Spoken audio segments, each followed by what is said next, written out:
Have Annie Horn from the NBA to join me in our final panel. Annie, welcome.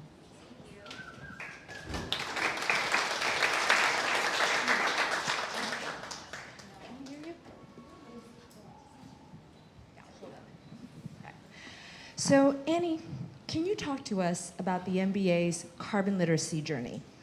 Yes, absolutely. And first, just thank you so much to Clever Carbon, the Carbon Almanac, Carbon Better for having us here today. Big fans of everything Michelle and Clever Carbon do, so excited to be here. The NBA's climate carbon literacy journey, I guess I'll start a little ways back. 2007, 2008, NBA Green was started in partnership with the NRDC and a former senior scientist. And it started as a lot of our campaigns do, in that, we were really looking to leverage our platform and be able to educate and inspire fans. And a lot around reduce, reuse, recycle. And candidly, our NBA Green platform had fits and starts. It didn't have, the necessary buy-in for a number of years to advance it in a meaningful way. And I think, that started to change in 2019. We signed the UN Sport for Climate Action Framework, pledging to reduce our carbon emissions by 50% by 2030, and pledging to get to net zero by 2040. Since 2019, we've brought on 2 consultants to support us, and starting where everyone starts in measuring our footprint. We need to know where we are in order to get to where we want to go. And that really started in 2021. So our baseline is 2021 to 2022. And we actually just got our baseline report this past weekend, which is very exciting. It took a very long time to map out what our boundary is. We're a complex business. And so that's just a little bit about our carbon literacy journey. Of course, when you think of the NBA or any other sports entity for that matter, the biggest impact that we think we can have is really in being able to inspire and educate fans. That's where we have scale, and also influence our stakeholders, so our partners, our licensees, and we've started on that journey as well, on the journey of educating our players and supporting them on their journey. So a lot more to talk about, but hopefully that helps. Definitely want to dive into that. I'm sure everyone's really interested. But let's just kind of zone in a little bit on league emissions, because calculating the carbon footprint of a company is not straightforward. It's never straightforward. But when it comes to the league, it's just a whole different ballgame. So can you walk us through that journey? Yeah, definitely.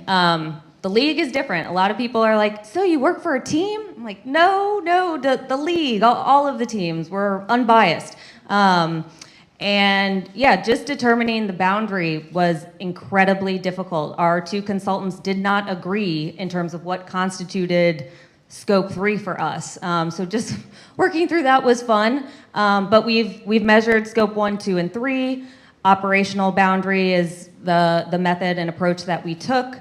99.3% of our carbon footprint is scope 3.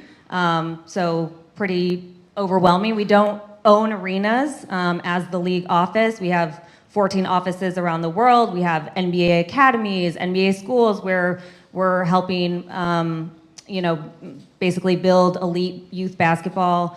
We have NBA stores. We have events and games. But again, we don't own anything. So vast majority in scope 3.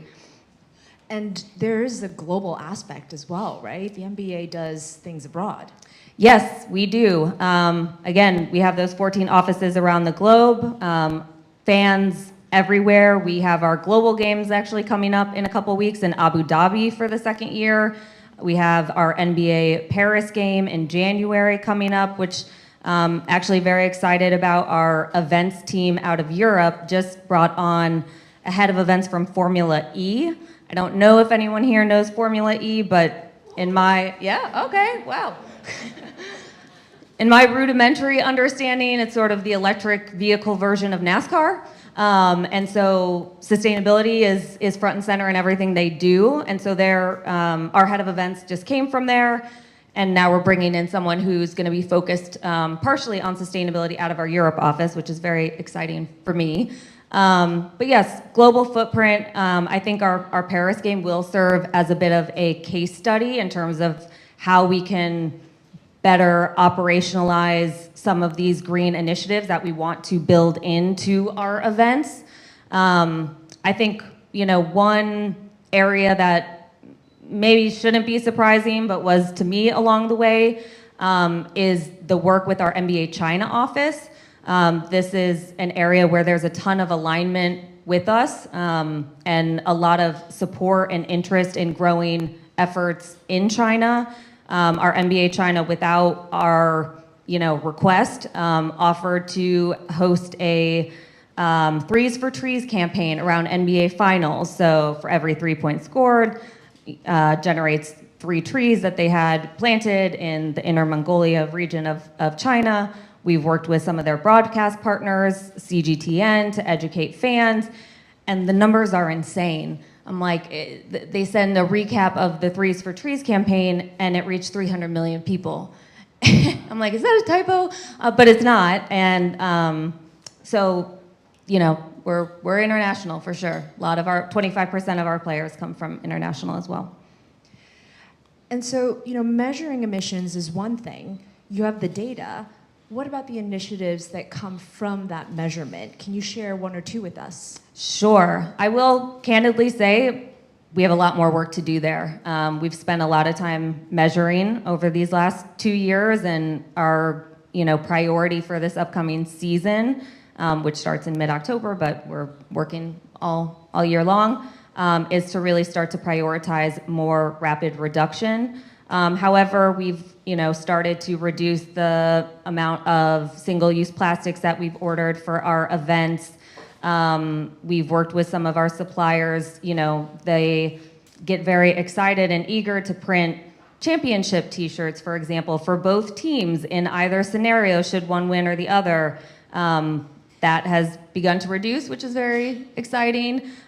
Within the RFP process for our procurement team, we're now asking our vendors to provide information on their sustainability efforts, ask them if they would be willing to provide us data. So sort of seeding that, this is a request, a potential request, something that's important to us, and we will be moving towards requirement at some point soon. But those are some of the examples of ways that we've begun to bring in reduction into our family.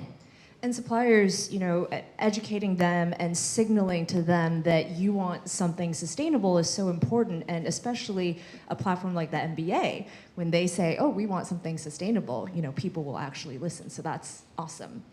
Fan engagement, very proud at Clever Carbon to work with the NBA. Can you talk to us a little bit about fan engagement and carbon literacy? Sure. So as I mentioned, we've done fan education campaigns for the last 10 plus years, Threes for Trees. We also did an Energy All-Star campaign with NEEF, and some of our NBA and WNBA legends and players sharing tips on how to be more energy efficient. And very proud of the work that we did with Clever Carbon. We did a pilot study at NBA All-Star this past year, which is, thank you. Woo! Yes. Oh, cool. So we did a pilot at NBA All-Star in Salt Lake City, Utah. Any Jazz fans? Yeah, okay, one. And we had a quiz where fans could learn their personal carbon footprint. So we had it on the Jumbotron within the arena before and during breaks, around the All-Star game. Saturday night is when the slam dunk contest is, skills contest, etc. So I think we got some good, engagement there as a start. And then in April for Earth Month, we brought that to broadcast. So we were able to leverage some of the institutional media that we have at the league, and have, what we call a lower third. So if you're ever watching a game or TV, there's something that kind of pops up at the bottom of the screen that says, download this app or whatever it might be. So we had that inventory that we utilized for Earth Month to put the QR code for taking the carbon quiz, which we, as you can see behind me, made NBA green with Michelle's help. And we had a phenomenal response from fans. The site crashed. So that was good. And yeah, we're looking to grow that and do more fan education. We actually discovered Clever Carbon because our workplace experience team, who works closely with our facilities, brought in Clever Carbon to speak with our employees about carbon literacy, and so that's how we found each other. So we've done things for internal employees as well, in addition to fans.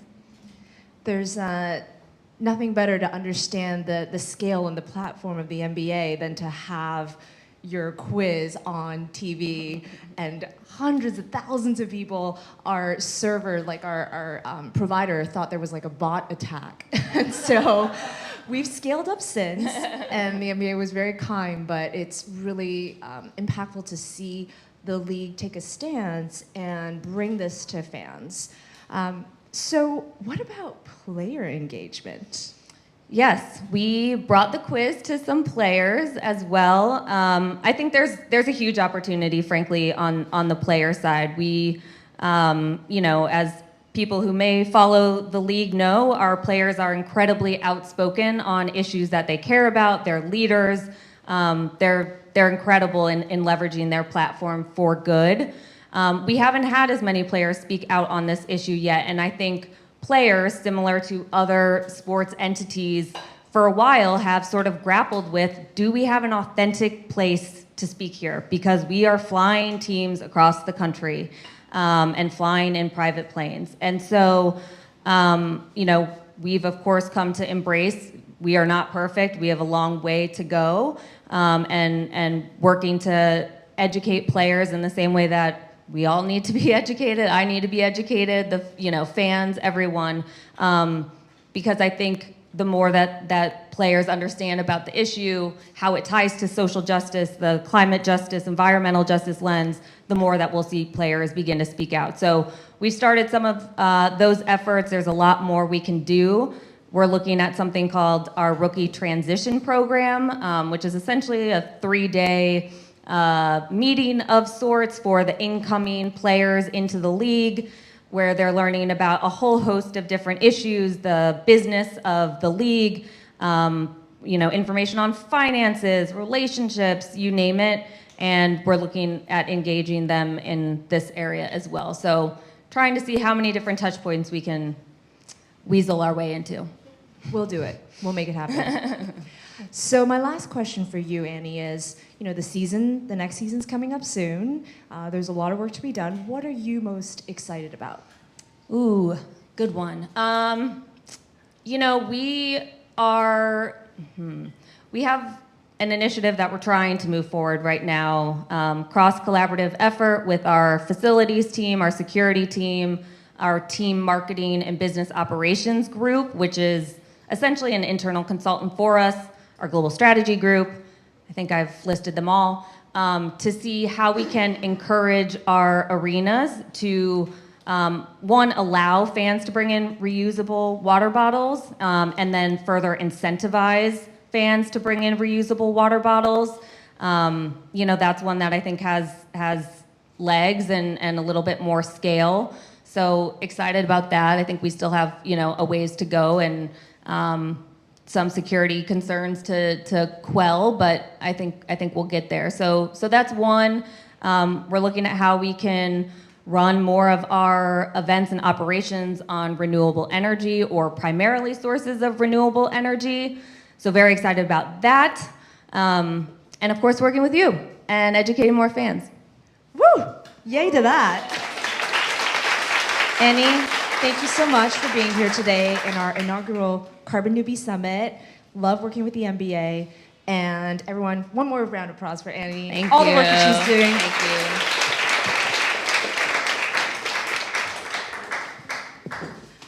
you. So